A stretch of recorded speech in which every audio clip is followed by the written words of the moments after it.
नमस्कार, मैं हूं आपके साथ निशा भारद्वाज और आज के इस बुलेटिन में जानेंगे दोपहर 12 बजे तक की सबसे बड़ी खबरों को। तो चलिए बिना वक्त गवाए शुरू करते हैं आज दोपहर 12 बजे तक की सबसे बड़ी खबरें।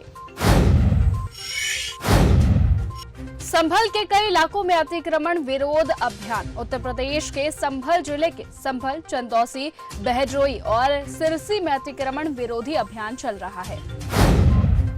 सीएम धामी ने हेलीकॉप्टर हादसे पर जताया दुख। उत्तराखंड के मुख्यमंत्री पुष्कर सिंह धामी ने हेलीकॉप्टर हादसे पर दुख जताते हुए कहा, रुद्रप्रयाग जिले में हेलीकॉप्टर के दुर्घटनाग्रस्त होने का अत्यंत दुखद समाचार प्राप्त हुआ है। एसडीआरएफ, स्थानीय प्रशासन एवं अन्य रेस्क्यू दल राहत एवं बचाव कार्यों में जुटे हुए हैं। बाबा केदार से सभी यात्रियों के सकुशल होने की कामना करता हूँ। केदारनाथ के पास हेलीकॉप्टर क्रैश। उत्तराखंड के केदारनाथ के गौर कुंड में बड़ा हादसा हो गया। एक हेलीकॉप्टर क्रैश हो चुका है। हादसे में पायलट और एक बच्चे समेत 7 लोगों की मौत हुई है। गौरी कुंड के पास एक हेलीकॉप्टर क्रैश हो गया जिसमें 5 लोगों के साथ एक बच्चे और एक पायलट की मौत की खबर इस वक्त निकलकर सामने आई है। तो वहीं गौरी कुंड ऊंचाइयों के पास घास संग्रह करने वाली महिलाओं से प्राप्त जानकारी के अनुसार वहां पर घना धुआं देखा गया था। एयर इंडिया की फ्लाइट के दुर्घटना स्थल पर पहुंची ब्यूरो टीम। लंदन जाने वाली एयर इंडिया की फ्लाइट के दुर्घटना स्थल पर विमान दुर्घटना जांच ब्यूरो की टीम पहुंच चुकी है। विमान में सवार 242 लोगों में से चालक दल के सदस्यों सहित 241 लोगों की दुर्घटना में मौत हो गई है। योग को जीवन का अभिन्न अंग बनाएं। कुरुक्षेत्र में हरियाणा के मुख्यमंत्री नायब सिंह सैनी ने कहा, 21 जून को 11वां योग दिवस है। इस कार्यक्रम की शुरुआत ठीक 25 दिन पहले 27 मई को की गई थी। हरियाणा के अलग अलग विभागों में अलग अलग एनजीओ के जरिए अलग अलग संस्थाओं द्वारा लगातार योग से जुड़े कार्यक्रम आयोजित किए जा रहे हैं। 21 जून को पूरा हरियाणा प्रदेश इस योग दिवस को एक महत्व रूप में मनाएगा, क्योंकि अगर हम सब योग से जुड़ते हैं तो इससे कई बीमारियां ठीक होती है। हमें योग को अपने जीवन का अभिन्न अंग बनाना चाहिए। बोइंग 787-8 में यात्री विमान का रखरखाव तुर्की टेक्निक ने किया है। तुर्की सरकार ने उन रिपोर्टों पर स्पष्टीकरण दिया जिसमें कहा गया था कि एयर इंडिया के यात्री विमान के दुर्घटनाग्रस्त होने के बाद बोइंग 787-8 यात्री विमान का रखरखाव तुर्की टेक्निक द्वारा किया गया था। यह दावा है कि एयर इंडिया के यात्री विमान के उड़ान भरने के दौरान दुर्घटनाग्रस्त होने के बाद बोइंग 787-8 यात्री विमान का रखरखाव तुर्की टेक्निक द्वारा किया गया था। ये झूठ है।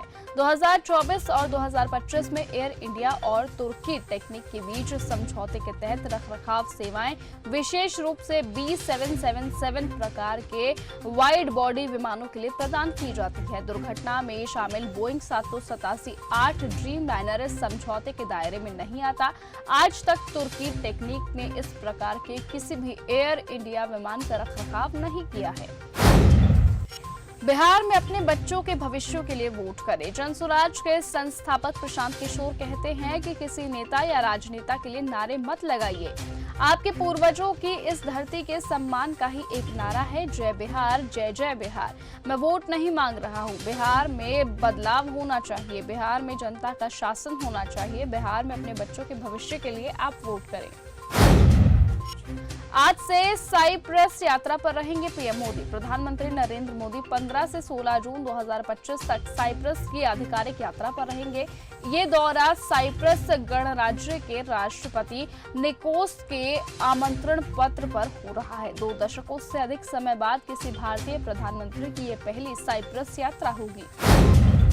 ईरान इजराइल संघर्ष तेज। ईरान के साथ इजराइल का संघर्ष बढ़ने के बाद एआईएमआईएम चीफ और सांसद असदुद्दीन ओवैसी ने भारत सरकार से वहां फंसे भारतीय छात्रों और अन्य लोगों को तुरंत निकासी की गुहार लगाई है। सांसद ओवैसी ने एक्स पर पोस्ट में लिखा कि ईरान में 1595 भारतीय छात्र फंसे हुए हैं, जिनमें तेहरान यूनिवर्सिटी के 140 मेडिकल छात्र शामिल है। इसके अलावा इराक में 183 भारतीय तीर्थयात्री फंसे हुए हैं।